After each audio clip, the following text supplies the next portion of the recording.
নমস্কার, আমার বাংলা নিয়ে আমি অয়ন। প্রথমেই চলে যাব বিজেপিতে বড়সড় ভাঙন। আমরাই গতকাল আপনাদেরকে দেখিয়েছিলাম এই বিজেপিতে আলিপুর দুয়ারে বিজেপিতে ভাঙন। বিজেপির সভাপতি, জেলা সভাপতি গঙ্গা প্রসাদ শর্মা আজকে তৃণমূলে যোগ দিলেন। খোদ জেলা সভাপতি তৃণমূলে যোগ, সঙ্গে আরো 7। মুকুল রায় বলছেন বিজেপির শেষের শুরু, পাল্টা আক্রমণে বিজেপি। এটা পূর্বাভাস, একটা শেষের শুরু হলো। বঙ্গভঙ্গ বিতর্কের মধ্যে আলিপুরদুয়ারে বিজেপিতে ভাঙন। পদ্মফুল ছেড়ে ঘাসফুলে খোদ জেলা সভাপতি গঙ্গা প্রসাদ শর্মা।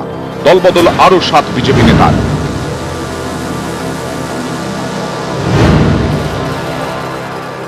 এটা পূর্বাভাস। গত লোকসভা নির্বাচনেও যে আসন পেয়েছিল সেটা কিন্তু উত্তরবঙ্গ থেকে পেয়েছিল, বিজেপির আসন। সুতরাং স্বাভাবিকভাবে এটা পূর্বাভাস, একটা শেষের শুরু হলো। মুকুল রায় বেশি দিন বিজেপি করেননি, তার জন্য বিজেপিটা ঠিক জানেন না। নতুন দলে যোগ দিয়ে পুরনো দলকে আক্রমণ।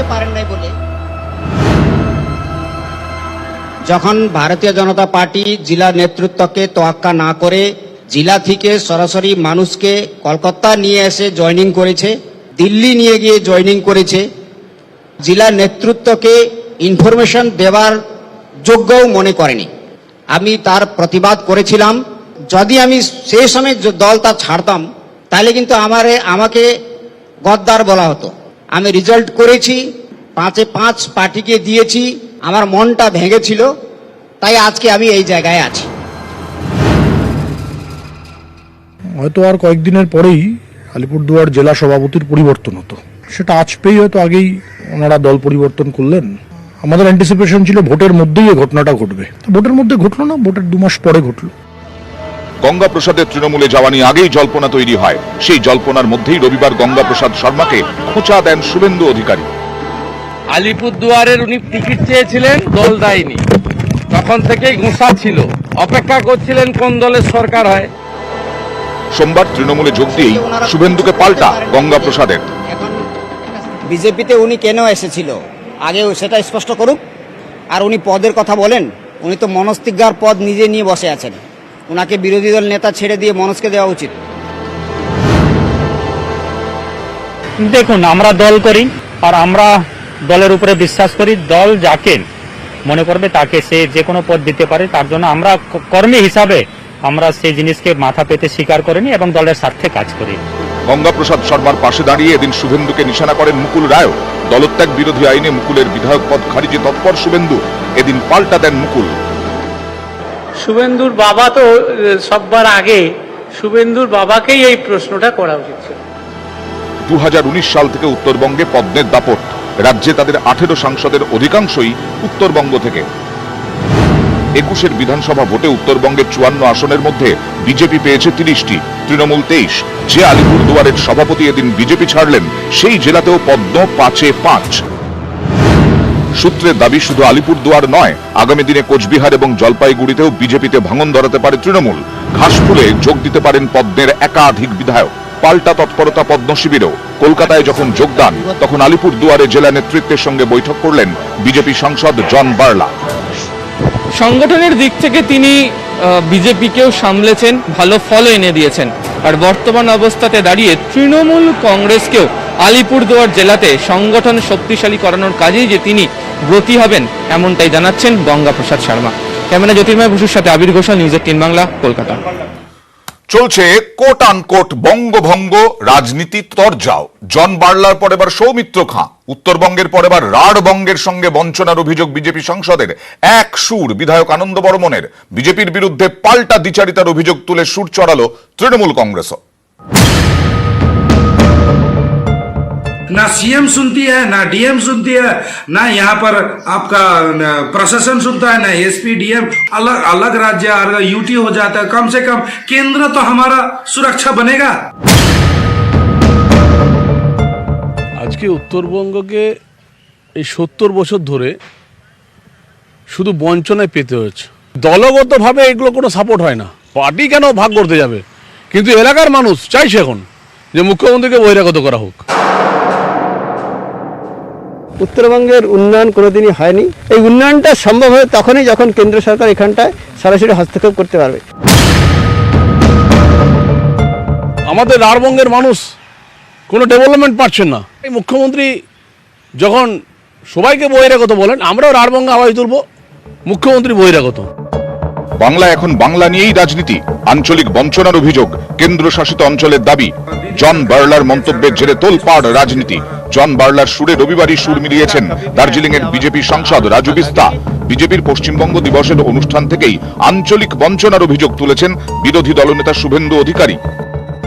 আমাদেরও তো মেদিনীপুর, জঙ্গলমহল, সুন্দরবন, বাঁকুড়া, পুরুলিয়া, বীরভূম, বর্ধমান, আমাদেরও তো যন্ত্রণা আছে। এই যন্ত্রণা, ক্ষোভ, অভিমান জন বাল্লার যেমন আছে, গোটা পশ্চিমাঞ্চলে আমাদের সকলের আছে, গ্রামের এমএলএ সবার আছে।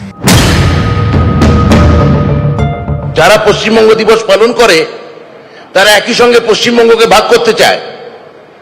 এর থেকে হাস্যকর দ্বিচারিতা আর কি হতে পারে? পাঞ্জাবে তো বিজেপি আছে, তাহলে ওখানে 23শে জুন ওরা কেন পাঞ্জাব দিবস পালন করছে না? যারা একই সঙ্গে পশ্চিমবঙ্গ দিবস পালন করেন তারা একই সঙ্গে উত্তরবঙ্গকে একটা পৃথক কেন্দ্রশাসিত অঞ্চল বলে ঘোষণা করতে চান। এর মধ্যে দিয়ে কতটা বাঙালি বিরোধিতা, কতটা ইতিহাস বিরোধিতা এবং কতটা বঙ্গ বিরোধিতা আছে, এটা আপনারাই বিচার করে দেখুন। ক্রমেই চড়ছে রাজনীতির পারদ। জন বার্লার বিরুদ্ধে উস্কানিমূলক মন্তব্যের অভিযোগ। থানায় অভিযোগ দায়ের তৃণমূল কংগ্রেসের। কোচবিহারের দিনহাটা, কোতোয়ালি, বক্সিরহাট, পুন্ডিবাড়ি ও শীতলকুচি থানায় অভিযোগ। বিজেপি বাংলা ভাগ করতে চায় না, আগেই স্পষ্ট করেছেন দিলীপ ঘোষ। তবে তিনিও বঞ্চনার অভিযোগে সরব। তাদের এই অপশাসনের জন্য হতাশ হয়ে গিয়ে অনেক মানুষ এ ধরনের কমেন্ট করছেন। বাংলার মানুষ সবাই দেশপ্রেমিক, কাউকে দেশপ্রেম শেখাতে হবে না। তাতে সাধারণ মানুষের বিশ্বাসটাই চলে যাচ্ছে সরকারের উপরে। পর্যবেক্ষকদের একাংশের মতে অনুন্নয়ন, বঞ্চনার অভিযোগ এবং আঞ্চলিকতার ইস্যুকে সামনে রেখে আদতে 24-এর আগে জল মাপতে চাইছে বিজেপি। জঙ্গলমহল, উত্তরবঙ্গে 19-এর আসন 24-এ ধরে রাখাই এখন পদ্ম শিবিরের টার্গেট। নিউজ 18 বাংলা। আরো একটি ইস্যুতে রাজনৈতিক তরজা তুঙ্গে, ভোট পরবর্তী হিংসা। আর তার অভিযোগে মামলা চলছে হাইকোর্টে, শুনানি হাই ভোল্টেজ। ধাক্কা খেল রাজ্য, খারিজ পুনর্বিবেচনার আর্জি। বৃহত্তর বেঞ্চের নির্দেশ নিয়ে সুপ্রিম কোর্টে ক্যাভিয়েট দাখিল করতে চলেছেন মামলাকারী অনিন্দ সুন্দর দাস।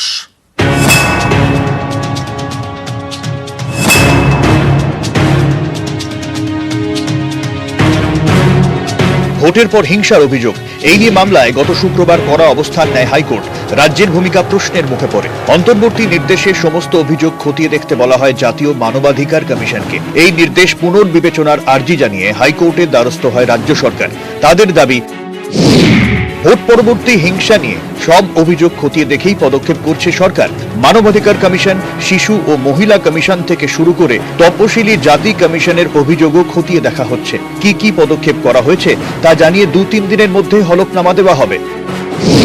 পাল্টা রাজ্যের ভূমিকা নিয়ে ফের একগুচ্ছ প্রশ্ন তোলে বৃহত্তর বেঞ্চ। জাতীয় মানবাধিকার কমিশনে প্রায় 500 অভিযোগ জমা পড়েছে। এই ইস্যুতে সুপ্রিম কোর্টে হলফনামা দিয়েছে রাজ্য মানবাধিকার কমিশন ভোট পরবর্তী হিংসা নিয়ে তদন্ত করছে বলে জানানো হয়েছে। অথচ রাজ্য মানবাধিকার কমিশনে কোনো অভিযোগই জমা পড়েনি। হাইকোর্টের সঙ্গে রাজ্য লুকোচুরি খেলছে। রাজ্য মানবাধিকার কমিশনের ওপর মানুষের বিশ্বাস নেই, পুলিশও কোনো ব্যবস্থা নিচ্ছে না বলে অভিযোগ। জাতীয় নির্বাচন কমিশনের কমিটিকে শুধু ভোট পরবর্তী অশান্তির অভিযোগ খতিয়ে দেখতে বলা হয়েছে। এতে রাজ্যের ক্ষতি কি হচ্ছে? এরপর ভারপ্রাপ্ত প্রধান বিচারপতির কড়া পর্যবেক্ষণ, রাজ্য কারো অভিযোগ শুনছে না। রাজ্যের কাছে কোনো অভিযোগের নথি নেই, রাজ্যের পদক্ষেপে আস্থা তৈরি হচ্ছে না। এরপরে রাজ্যের পুনর্বিবেচনার আর্জি খারিজ করে দেয় ভারপ্রাপ্ত প্রধান বিচারপতির নেতৃত্বাধীন বৃহত্তর বেঞ্চ, যদিও রাজ্য চাইলে হলফনামা দিতে পারে। मैं आज न्यायालय के प्रति अपना आभार व्यक्त करती हूँ। कितने हमारे अनगिनत कार्यकर्ताओं को चुनाव के परिणाम के बाद मौत के घाट उतारकर उनका शव फांसी से लटकाया गया सार्वजनिक, और ये सारा नजारा हिंदुस्तान देख सकती है, कोर्ट देख सकता है, कमिशंस देख सकते हैं। ममता जी को दिखाई नहीं दे रहा? কি আদেশ বেরিয়েছে না বেরিয়েছে সেটা রাজ্য সরকার দেখবেন, এবং দেখার পরে যদি কোনো পদক্ষেপ গ্রহণ করা দরকার মনে করে রাজ্য সরকার, সেটা রাজ্য সরকার ভেবে দেখবেন। হাইকোর্টের নির্দেশ, ভোট পরবর্তী অশান্তির অভিযোগ খতিয়ে দেখে 30শে জুনের মধ্যে রিপোর্ট দেবে জাতীয় মানবাধিকার কমিশন। সহযোগিতা করবে রাজ্য মানবাধিকার কমিশন ও পুলিশ। অসহযোগিতার অভিযোগ উঠলে সেটা হবে আদালত অবমাননার শামিল। ক্যামেরায় সুরজ প্রসাদ গুপ্তার সঙ্গে অর্ণব হাজরা, নিউজ 18 বাংলা। আজকে ভ্যাকসিন নিয়েও রাজনৈতিক তরজা। টিকার যথেষ্ট জোগান নেই। 18 ঊর্ধ্বদের সবাইকে বিনামূল্যে টিকাকরণ রাজ্যে শুরু করা গেল না। টিকার জোগান নিয়ে কেন্দ্রকে তোপ রাজ্যের, শুরু রাজনৈতিক চাপানুতর। দেখুন। দেশ জুড়ে 18 ঊর্ধ্বদের বিনামূল্যে টিকাকরণের ঘোষণা করেছিলেন প্রধানমন্ত্রী। ঠিক হয়েছিল 21শে জুন থেকে সব 18 ঊর্ধ্বরা পাবেন বিনামূল্যে টিকা, কিন্তু এ রাজ্যে তা হলো কই? গণটিকাকরণের কেন্দ্রীয় ঘোষণা শুনে এসএসকেএম হাসপাতালে বিনামূল্যে টিকা নিতে এসে ফিরলেন অনেকেই। সকাল 5টার সময় এসেছিলাম, এখন বলছে দেওয়া হবে না। কি করবেন এখন? কি করে বাড়ি চলে যাবো? প্রায়োরিটি এখানে দেওয়া হচ্ছে সুপার স্প্রেডারদের, প্রথমত প্রায়োরিটি দেওয়া হচ্ছে। উনি আর কি বললেন যে ঠিক আছে বাইরে ওয়েট করতে, যদি আর কি সেরকম হয় তাহলে দেওয়া হবে, না হলে চলে যাবে। বিনা পয়সায় রাজ্যগুলিকে টিকা দেওয়ার ঘোষণা করেছেন প্রধানমন্ত্রী। রাজ্যগুলিকে আর সরাসরি টিকা কিনতে হচ্ছে না, কিন্তু তাতেও সংকট। যতটা পেয়েছি দিচ্ছি, না পেলে খাবো কি? আমাদের ক্ষুধার্তই থাকতে হবে। রাজ্যের স্বাস্থ্য অধিকর্তা অজয় চক্রবর্তীর দাবি, এখনই 18 ঊর্ধ্বদের গণহারে টিকাকরণ নয়, শুধুমাত্র সুপার স্প্রেডারদের টিকা। রাজ্যের হাতে পর্যাপ্ত টিকা না থাকায় এই সিদ্ধান্ত। দৈনিক গড়ে 2 থেকে 3 লক্ষ টিকাকরণ হচ্ছে রাজ্যে। রাজ্যের হাতে রয়েছে আরো 14 লক্ষ টিকা। কেন্দ্রের কাছে 8 কোটি টিকা চাওয়া হয়েছে। এই পরিস্থিতিতে কেন্দ্রের নতুন টিকা নীতি নিয়েই প্রশ্ন তুলছেন অনেকে। কেন্দ্রের নতুন টিকা নীতিতে রাজ্যের সরাসরি টিকা কেনার ক্ষমতা নেই। দেশে উৎপাদিত মোট টিকার 75% কেন্দ্র কিনবে। কেন্দ্র টিকা কিনে বিনামূল্যে রাজ্যগুলিকে দেবে।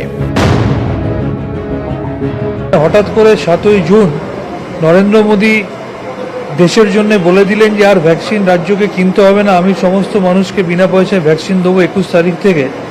তখনই আমাদের মনে একটা প্রশ্ন জেগেছিল যে এই আলাদিনের আশ্চর্য প্রদীপটা উনি কোথা থেকে পাবেন, যে যেখানে এতদিনের একটা অপ্রতুলতা, আজকে দেখুন সেই সন্দেহটাই সত্যি হলো। টিকা পাঠানোর ক্ষেত্রে পশ্চিমবঙ্গকে বরাবর অনাদর করা হয়েছে।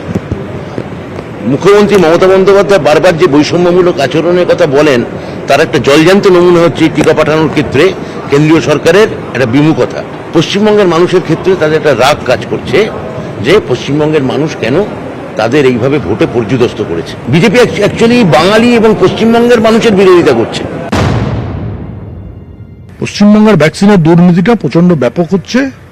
এখানে তৃণমূলের নেতাদের পয়সা দিয়ে লোকে ভ্যাকসিন নিচ্ছে, এটা দুর্ভাগ্যজনক।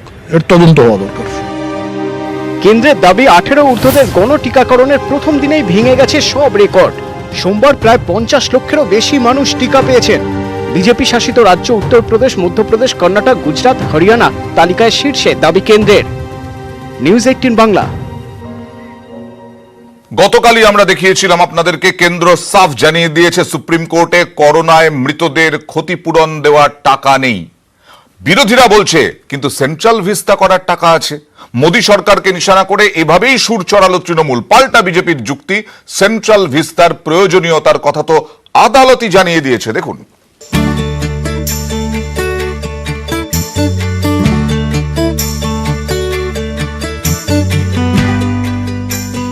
कोरोना के बावजूद इस बार की योग दिवस की थीम योगा फॉर वेलनेस ने करोड़ों लोगों में योग के प्रति उत्साह को और भी बढ़ाया है। কোভিড রুখতে মোদির যোগ দাওয়াই, আর এই কোভিডই বিজেপি বিরোধীদের অস্ত্র। কোভিডে মৃতদের পরিবারকে 4 লক্ষ টাকা করে ক্ষতিপূরণ দেওয়ার দাবি তুলে সম্প্রতি সুপ্রিম কোর্টে জনস্বার্থ মামলা দায়ের হয়। শনিবার হলফনামা জমা দিয়ে কেন্দ্র জানায় এত পরিবারকে ক্ষতিপূরণ দেওয়ার সামর্থ্য তাদের নেই। কেন্দ্রের এই বক্তব্যের প্রসঙ্গ টেনেই আসরে তৃণমূল। কোভিডে যারা মারা গেছেন সেই পরিবারগুলোকে ক্ষতিপূরণ দিতে পারবে না বলে সুপ্রিম কোর্টের কাছে কেন্দ্রীয় সরকার জানিয়েছে। বলছেন টাকা নেই, অথচ সেন্ট্রাল ভিস্টা তৈরি করবার জন্য 20,000 কোটি টাকার কোনো অসুবিধা হচ্ছে না। প্রধানমন্ত্রীর জন্য বিলাসবহুল বিমান নিয়ে আসার জন্য, কিনে আনার জন্য টাকার অভাব হচ্ছে না। এটা একটা বিরাট দুর্নীতি, এটা একটা বিরাট কারচুপি, এটা ডাবল স্ট্যান্ডার্ড, এবং এগুলো ভারতবর্ষের মানুষকে জবাব দিতে হবে। ক্ষমতায় আসার পরে এবার তো যা যা প্রতিশ্রুতি দিয়েছিলেন সেগুলো করুন, চেষ্টা তো করুন। আপনারা করতে পারবেন না সবাই জানে, কিন্তু এখনো পর্যন্ত চালাকি করে মিথ্যা কথা বলে লোককে বোকা বানানোর চেষ্টা করছে। নতুন সংসদ ভবন তৈরি সহ এই সৌন্দর্যায়ন প্রকল্পে কেন্দ্রের আনুমানিক খরচ 20,000 কোটি টাকা। সূত্রের দাবি, প্রধানমন্ত্রী এবং রাষ্ট্রপতির জন্য দুটি বিশেষ বিমান কেনার খরচ পড়েছে প্রায় 8,458 কোটি টাকা। করোনাকালে কেন্দ্রের এই বিপুল খরচ নিয়ে শুরু থেকেই প্রশ্ন তুলেছে বিরোধীরা। এদিন ফের সুর চড়ালো তৃণমূল, পাল্টা বিজেপিও সেন্ট্রাল ভিস্তা নিয়ে আদালতের দেওয়া নির্দেশের প্রসঙ্গ তুলছে। সম্প্রতি এই প্রকল্পের বিরুদ্ধে ওঠা একগুচ্ছ অভিযোগ খারিজ করে দেয় সুপ্রিম কোর্ট। দিল্লি হাইকোর্টও পৃথক একটি মামলার রায় বলে সেন্ট্রাল ভিস্তা অপরিহার্য প্রকল্প। বিজেপির এই যুক্তি অবশ্য বিরোধীরা মানতে নারাজ। সেন্ট্রাল ভিস্তা নিয়ে তারা নানা অভিযোগে অনড়। ক্যামেরায় জ্যোতির্ময় বসু এবং অসিত দাসের সঙ্গে আবির ঘোষাল ও অরূপ দত্ত, নিউজ 18 বাংলা। ছেলে এবং ছেলের স্ত্রীর বিরুদ্ধে অত্যাচারের অভিযোগ, দীর্ঘ 1.5 বছর বাড়ি ছাড়া। শেষমেশ হাইকোর্টের নির্দেশে বৃদ্ধ দম্পতি বাড়ি ফিরলেন। দেখুন। তিলে তিলে নিজের হাতে তৈরি করেন এই বাড়ি, কিন্তু এই বাড়ি ছাড়তে হয়। অভিযোগ, ছেলে এবং ছেলের বউয়ের অত্যাচারে আর থাকতে পারেননি, বাধ্য হয়ে বাড়ি ছাড়েন বাঁকুড়ার বৃদ্ধ দম্পতি। জল গড়ায় হাইকোর্টে। কোর্টের নির্দেশেই শেষমেশ স্বস্তি। 1.5 বছর পর পুলিশের হাত ধরে নিজেদের বাড়িতে ফিরলেন বৃদ্ধ দম্পতি। ভালো লাগছে আমাদের যে আমরা নিজের ঘরে এলাম, বিচার পেয়েছি, খুব ভালো বিচার পেয়েছি। এত অত্যাচার মারধর যে আমরা বলতাম যে সই করে দেওয়ার সমস্ত প্রোভাইডার নাই, ঘর থেকে বেরিয়ে যাও। বাঁকুড়া শহরের স্কুলডাঙ্গায় বাড়ি। বছর 80 বুরহান আলী এবং বছর 70 মুমতাজ বেগমের এক ছেলে এক মেয়ে। মেয়ের আগেই বিয়ে হয়ে গেছে। অভিযোগ, ছেলে আসমান আলীর বিয়ের পর থেকেই বাড়িতে গোলমাল শুরু। অভিযোগ, বৃদ্ধ দম্পতির উপর শুরু হয় অত্যাচার, কেটে দেওয়া হয় জলের লাইন, বাড়ি ছাড়তে হবে বলে দেওয়া হতো হুমকি। 1.5 বছর আগে বাড়ি ছাড়েন বৃদ্ধ দম্পতি। আশ্রয় পান পুরুলিয়ায় মেয়ের শ্বশুর বাড়িতে। হাইকোর্টেরও দ্বারস্থ হন বৃদ্ধ দম্পতি। গত 17 জুন আদালত বাঁকুড়া সদর থানাকে নির্দেশ দেয়, ছেলে ও ছেলের বউকে বাড়ি থেকে বের করে দিতে হবে, বাড়ি ফেরাতে হবে বৃদ্ধ দম্পতিকে। সেই নির্দেশ মতোই অভিযুক্ত ছেলে এবং তার স্ত্রীকে বাড়ি ছাড়া করে পুলিশ। তারপরে বাড়িতে ফেরানো হয় বৃদ্ধ দম্পতিকে। ছেলেকে কষ্ট করে মানুষ করে কলকাতা থেকে 2 দিনের হারিয়েছে, একটা চাউল 2টা খেয়েছে আর কি। এরকম ভাগ্যিস বিয়েটা ছিল, নাহলে কোথায় যেত। বিচার পেয়েছি, সেই জন্য মনে মনে থ্যাংকস। মহামান্য হাইকোর্টের অর্ডার মতো আমরা এই বৃদ্ধবিদ্যাকে, ওনাদের আলী বুড়ান, ওনাদের পুলিশের সহযোগিতায় আমরা ওনার বাড়িতে ঢুকিয়ে দিলাম। এর মাধ্যমে একটা মেসেজ নিশ্চয়ই দিলেন, এটা সমাজের পক্ষে ভালো যে বৃদ্ধ বাবা মাকে সবাইকে দেখার জন্য, এটা নিশ্চয়ই ভালো হতো। বৃদ্ধ দম্পতির বাড়ির সামনে মোতায়েন করা হয়েছে পুলিশ। বাঁকুড়া থেকে Mrityunjay Das, news 18 Bangla. SRMB TMT bar, कुछ नया